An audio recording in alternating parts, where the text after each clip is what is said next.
Hola, bienvenidos a Rafa Explica. Ok, aquí vamos. Todo comenzó a finales de la Edad Media y a comienzos de la época moderna. Había un comercio muy activo con el lado occidente y oriente del mundo, que en ese entonces para los europeos era solamente Europa, Asia y la parte norte de África. Pero todo cambió cuando los turcos otomanos atacaron. Ellos, poco a poco, se fueron expandiendo en Asia. Cuando se empezaron a expandir hacia Occidente, Constantinopla cayó en su mira. Al ser un imperio que estaba cayendo, terminó fácilmente en las manos de los turcos en el año 1453. Y gracias a esta toma, Europa, al dificultarse el paso hacia Asia a través del mar Mediterráneo, que ahora era territorio de los turcos, evitaron pasar por aquella ruta al poder chocar con un poderoso imperio. Desde ese momento fueron en busca de nuevas rutas para llegar a Asia y comprarle o venderle productos.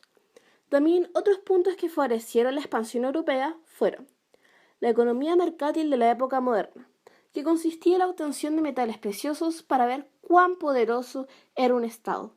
Ayudó a buscar nuevas tierras para establecer colonias y de esa manera aplicar un capitalismo comercial, haciendo más fuerte a la nación. Segundo, los inventos tecnológicos. Gracias a esto se pudo favorecer la navegación. ¿Cómo? Alejando a los navegantes renacentistas de las costas con la seguridad de que podrían volver a casa. Unos ejemplos de estos inventos fueron los barcos, la brújula, el astrolabio, etc. Otro punto fue la expansión del catolicismo para ser un imperio más unido y poderoso, al estar al comando de una religión, que en ese entonces el que tenía poder sobre la iglesia era solamente el rey, haciéndolo más poderoso. Pero lo que cargó la mayoría de estos puntos fue el pensamiento humanista, que incentivó a la búsqueda de nuevas rutas con un espíritu individualista, observador y aventurero, que impulsó también a un gran conocido de la historia mundial, Cristóbal Colón. Cristóbal Colón fue un viajero que sirvió a España. Su espíritu viajero había empezado cuando leyó sobre los viajes de Marco Polo, un viajero que había expuesto al mundo una nueva visión de Oriente. Empezó a interesarse a viajar hacia las Indias con una nueva ruta que era teorizada posible. Viajar a las Indias a través de Occidente, es decir, dando la vuelta al mundo. Pero en vez de llegar a su tan imaginada Indias, se encontró con un lugar que fue descrito como una maravilla. Descubrió América, en 1492, lugar que fue próximo a ser explotado por los españoles y portugueses, que buscaban colonizar para obtener metales preciosos, materias primas, todo esto para su país.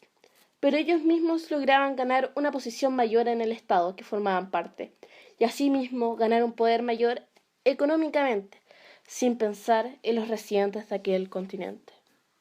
Encuentro de dos civilizaciones. Ambas civilizaciones, al encontrarse, generaron cambios, siendo la mayoría de los cambios positivos para Europa, como el encuentro de nuevos productos alimenticios y asimismo una venta mayor de estos, el conocimiento de un nuevo continente y la primera vuelta al mundo, etc. Y la mayoría de los malos los tomó América, como la cultura, economía y política se les fueron arrebatadas de las manos y les impusieron las de Europa. Todo tuvo un cambio muy repentino, y asimismo creyeron los indígenas cuando se formaron guerras por la obtención del continente. Pero, ¿hubo una fácil conquista? Se dice que sí, por su duramiento de 50 a 60 años, que si uno considera que toda la conquista de un enorme continente se demoró esa cantidad, es bastante poco a mi parecer. Hubo, eso sí, muchos factores que favorecieron la conquista de los españoles. Primero, el efecto sorpresa. Algunas tribus no supieron reaccionar al ver a los españoles con armas montadas en caballos que no conocían y huían al verlos venir. 2. Aspecto religioso.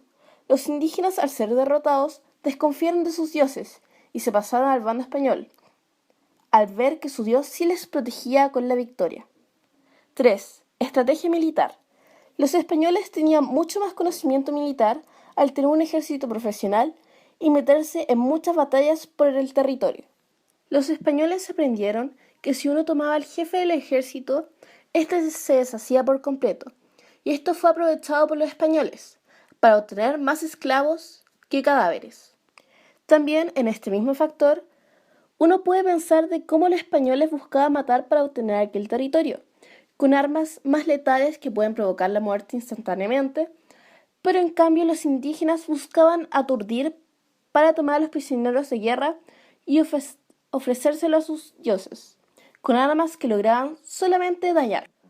Otro punto que facilitó la conquista por parte de los españoles y fue una maldición para todos los indígenas fue la catástrofe demográfica, que consistió en la muerte de entre el 90 a 95% de la población indígena, que consistió en la explotación de indígenas y mestizos a trabajos pesados después de haber sido esclavizados y haber sido contagiados con enfermedades traídas por los inmigrantes, como por ejemplo la viruela, que mató a unos 15 millones de indígenas, debilitando sus ejércitos a lo largo y ancho del continente.